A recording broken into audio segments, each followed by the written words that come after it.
Good morning.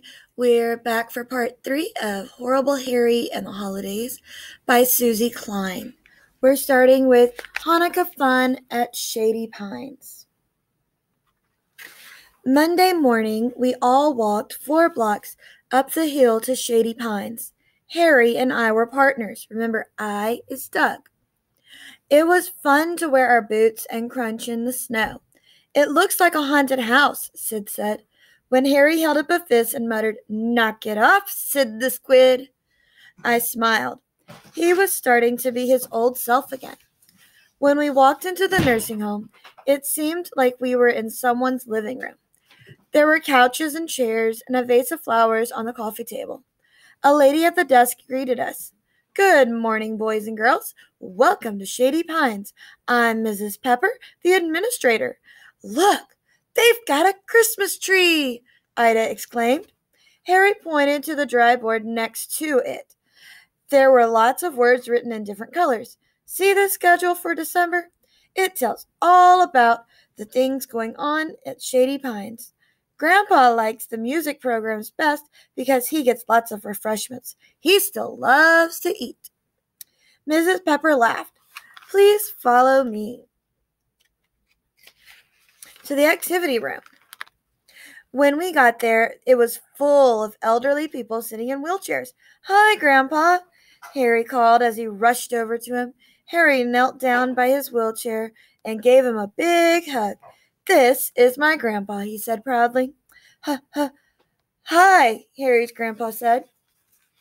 And there's his grandpa. "He stutters now after his stroke," Harry said matter-of-factly. "This is his roommate Elmer. He wears a bike helmet because he gets seizures sometimes and has to protect his head when he falls." Mrs. Pepper beamed. "Harry has gotten to know our clients quite well in the past 2 weeks. He is a regular visitor."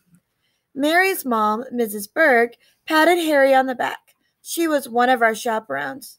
"Take off your hats and coats, boys and girls," Mrs. Pepper said, "and help yourself to some cocoa and cookies at the refreshment table." Thank you," we said. I took a sugar cookie with rainbow sprinkles. A lot of the older people spilled cocoa when they drank, but it didn't matter because they were wearing long white bibs. When people were snacking, Mary's mother announced, "We would like to do an activity with you that we do during Hanukkah. That's a Jewish holiday we usually celebrate in December." "Oh, I know about Hanukkah," a lady said.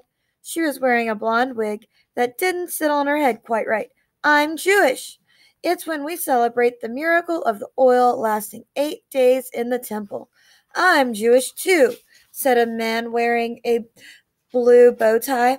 "But my favorite part of Hanukkah is eating fried foods like potato pancakes to remind us of the oil miracle." "Yes," Mrs. Berg replied, "the latkes. Mmm." "Our activity is playing the dreidel game. There are 4 sides to a dreidel," she explained, as she handed some to Mary, Ida, and Song Lee to pass out. "Each side has a different Hebrew letter. Together, they stand for 'A great miracle happened there.' I'll draw them on this board." And this is what she drew. Shin, Hey, Gimel, and Nun.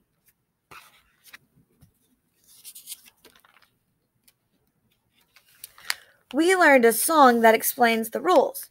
Ready, boys and girls, to sing?" Mrs. Berg asked. All of us stopped eating and sang, "Oh, dreidel, dreidel, dreidel, I made it out of clay. And when my dreidel's ready, oh, dreidel, I will play. I'll take my little dreidel and give it a good strong spin. I hope it lands on Gimel, for then I'm sure to win. If I spin hay, I take half, but none if I spin none. I get the pot with Gimel, with Shin I must pay one." A few of the elderly could clap for us, but I could tell by their shining eyes they enjoyed it. Mary gave us 4 gold-wrapped chocolate coins from her basket. "This is gelt," she said. "What you put in the pot when you play dreidel. That's like poker," Harry's grandpa said. "Yes," Mary replied. Harry beamed. "We know how to play that, huh, Grandpa?" "We sure do. Mrs. Berg held up a hand. Okay. The students will partner up with people here at Shady Pines. They've been practicing in class, so they know how to play. There's just one more rule. Share your chocolate winnings. So when you get done playing, you've got to share. Harry and I played with his grandpa and Elmer at the end of one long table. We each put one piece of gelt in the pot. I spun the dreidel first. None, I groaned. Elmer adjusted his bike helmet, then spun next. He got none also. Harry spun the top for his grandpa. Shin, he said, you have to put one in. Harry put a candy in the pot for Grandpa, and then took a turn. He spun the dreidel real hard. Gimmel! Yahoo! I take all the candies. Shush, shush, shush, his grandpa said. Yeah, I know, Grandpa, Harry replied. I have to share the chocolate winnings. After we unwrapped the chocolate and popped some in our mouths, Harry flashed a toothy smile at me and his grandpa. It didn't gross me out that his teeth had chocolate on them. It was great to see my buddies smiling again. After we read stories and poems to the elderly, we danced and sang to Elvis Christmas music. Here comes Santa Claus, right down Santa Claus Lane. When it was time to leave Shady Pines, we all said goodbye to our dreidel partners. Harry gave his grandpa a big hug. Then he slapped him 5. On our way downhill back to school, I heard Sydney say, that was no haunted house. Man, that was a fun house. And here they are saying bye. All right. Our next chapter. Flying high for Korean New Year's. Tuesday morning, we walked into class. We noticed Songli's mom, Mrs. Parker, hanging up Korean clothes in front of the blackboard. She also had placed a kite and a board game on the chalk tray. After the bell rang, Miss Mackle beamed. Today, Mrs. Parker is here to help us learn about the Korean New Year. Songli, do you want to help her? Songli hurried up to the front of the room and hid behind her mother.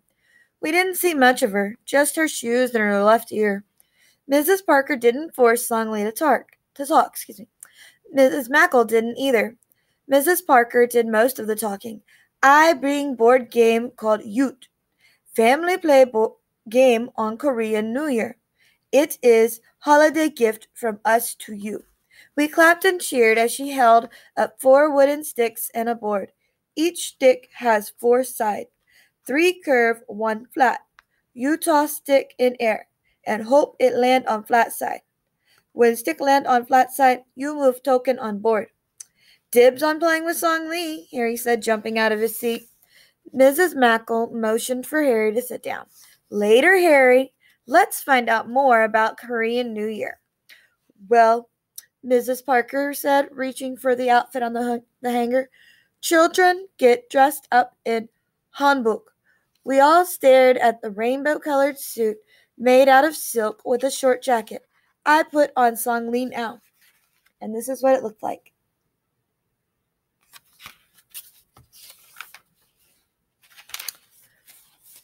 You could hear a pin drop as we watched Songli step into the beautiful costume. Harry was half off his desk. On Korean New Year, we honor ancestors. Children visit old family and bow to show respect, Mrs. Parker said. Girl, bow on one knee. Songli, please show class. We watched Songli step in front of her mother, bow and kneel on one knee. Boy, bow on both knees, Mrs. Parker explained. Harry and I immediately tried bowing to each other on both knees. There they are. Mary and Ida bowed to each other on one knee. After children bow, old relative give gift. The next time I visit Grandpa, I'm bowing to him, Harry said. Miss Mackle put her hand over her heart. We also fly kites on New Year, Mrs. Parker continued. I bring one. We all looked at the white kite Songli's mother unfolded. It had a hole right in the middle and streaks of red, blue, and green on it. It is shield kite, she said. Songli peeked at us through the hole. We saw her eyeball, and we all laughed. At activity time, we took turns playing Ute and eating rice cakes that Mrs. Parker had steamed in beef broth. Then Miss Mackle said we could take Songley's shield kite out to the playground. Boy, were we all flying high that sunny, windy day. So we learned about Hanukkah and Korean New Year in these two chapters. Hanukkah is a Jewish holiday, and Korean New Year is the New Year that the Koreans celebrate. And that is all for today. I will see y'all back tomorrow to finish the rest of the book. Bye, guys.